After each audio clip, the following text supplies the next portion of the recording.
اب یہی ابو حنیفہ کی جو ہستی ہے، ابو حنیفہ کی جو ذات ہے جی، 2 سال اس نے کہا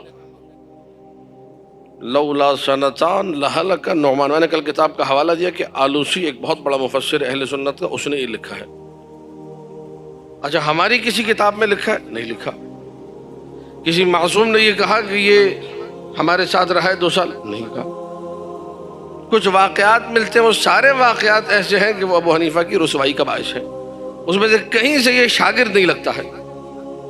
ہمارے علماء نے لکھا کہ کم سے کم 400 حدیثیں ایسی ہیں جن 400 حدیثوں میں ابو حنیفہ یہ کہتا ہے کہ علی نے یہ کہا لیکن میں یہ کہتا ہوں.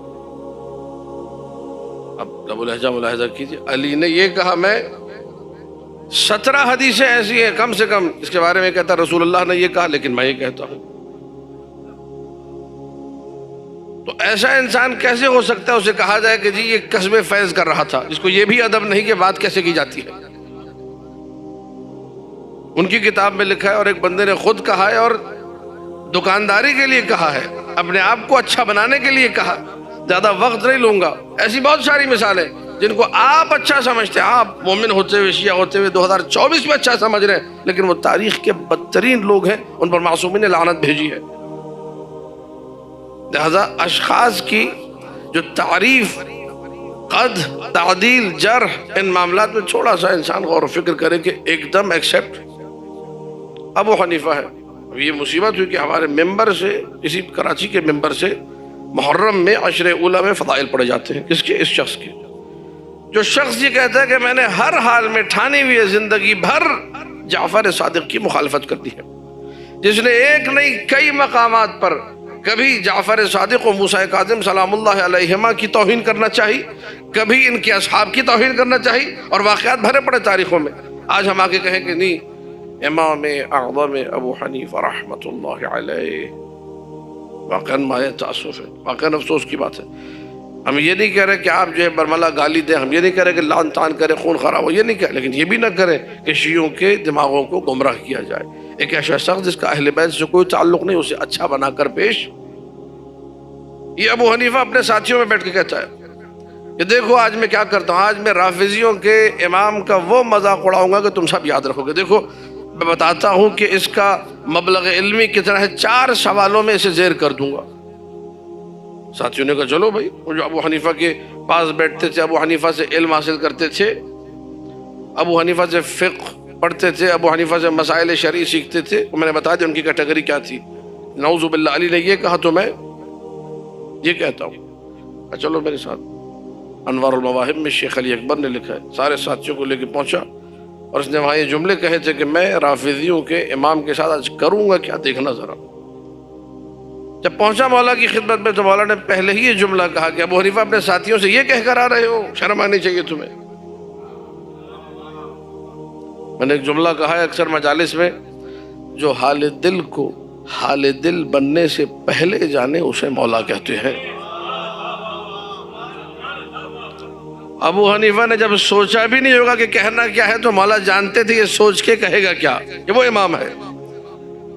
ابو حنیفہ یہ کہہ کر آ رہے ہو، شرمندہ ہوا. سوال کرو، سوال کیا کرنے ہیں. کہ پہلے تو یہ بتائیے کہ یہ کس چکر میں آپ لوگ اپنے آپ کو فضیلت دیتے ہیں کہ ہم افضل ہیں. آپ لوگ اپنے آپ کو ساری امت میں فضیلت دیتے ہیں، کیوں؟ میرے مولا نے مسکرا کے کہا کہ اس لیے کہ سارے چاہتے ہیں ہم میں سے ہوں، ہماری کوئی خواہش نہیں ہے. سب یہ چاہتے ہیں کہ آل محمد سے جڑیں.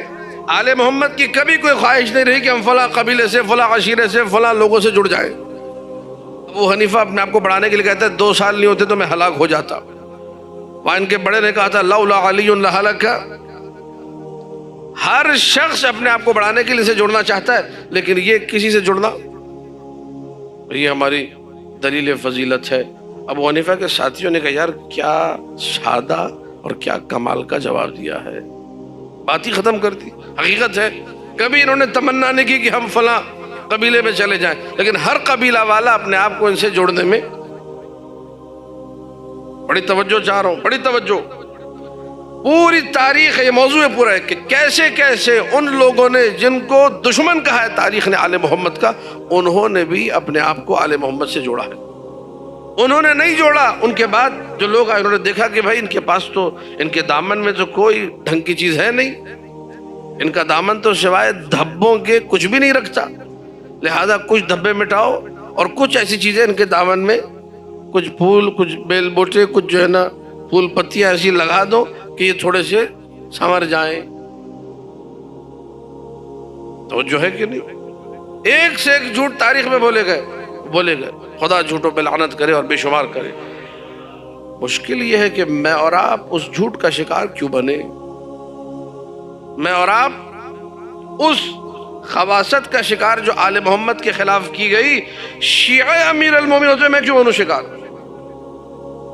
اگر آج میں اور آپ شکار بن رہے ہیں, اس کا مطلب کیا ہے؟ اس کا مطلب یہ ہے کہ دشمن جیسے ہم سے کھیلنا چاہتا تھا 14 سال پہلے, وہ ویسے ہی آج کھیل رہا ہے. ہم اس کے چکر میں آ گئے, ہم اس کی باتوں میں آ گئے اور چل پڑے. جو اس نے پٹی پڑھائی اسی کو لے کے ہم چل رہے ہیں. ہم نے غور ہی نہیں کیا کہ ہمارے کس عقیدے پر, کس مرحلے پر کیسے حملہ کیا گیا, ہمیں معلوم نہیں ہوا. دشمن اپنا کام کر کے آسانی سے نکل گیا. حضور پوری تاریخ ہے, ہر مقام پر ہر شخص نے اپنے آپ کو آل محمد سے جوڑنے کی کوشش کی ہے.